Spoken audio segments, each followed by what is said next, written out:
This is working with volume sound in iMovie.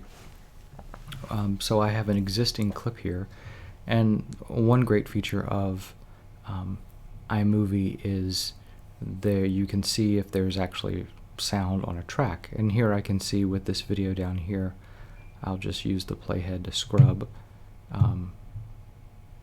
You can see that the volume is there. And the little peaks and all, that's one way to see that there's actually volume with a clip. And then here, notice my arrows change. I can manually increase it or decrease it. 100% is what you've recorded at. If you want to make it softer, you can drop it down or zero it out. If you don't want sound and you're going to do a voiceover, you can also increase it. That's up to 400, and that's the max. But notice if you increase it to 400, you see yellow appear on the screen. That's where it's clipping and sound is being cut off, and it won't sound very good. So you want to avoid that clipping. I'll put it back to 100. One of the other things you can do up at the top, if you go all the way up to the top menu, let's go to under Modify, you can say Detach Audio. That pops the audio off of your video, so you have two separate tracks. If I wanted to, I could highlight the sound, delete it, but I'll undo that. But the other thing is you can move it around.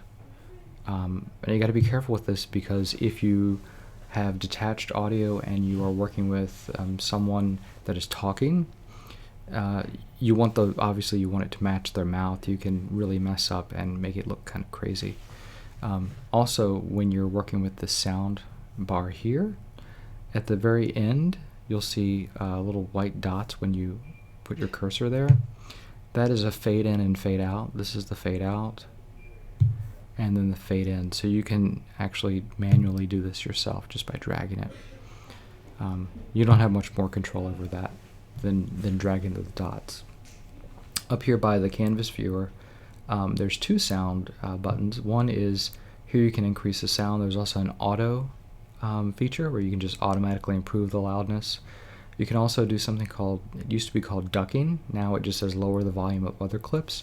So if you're layering other clips and you want one to pop out, like if you have background music but you want a voice track to really stand out, you would highlight the track that you want lowered. You would highlight the track that you actually want to hear and check that, and you can actually adjust the sound by here, and it actually says adjust ducking volume. The other button is about noise. You can reduce a background hum, and which works okay. And then there's an equalizer. One of the equalizers I like to use is the voice enhance. There's also a hum reduction. Those are probably the two most popular.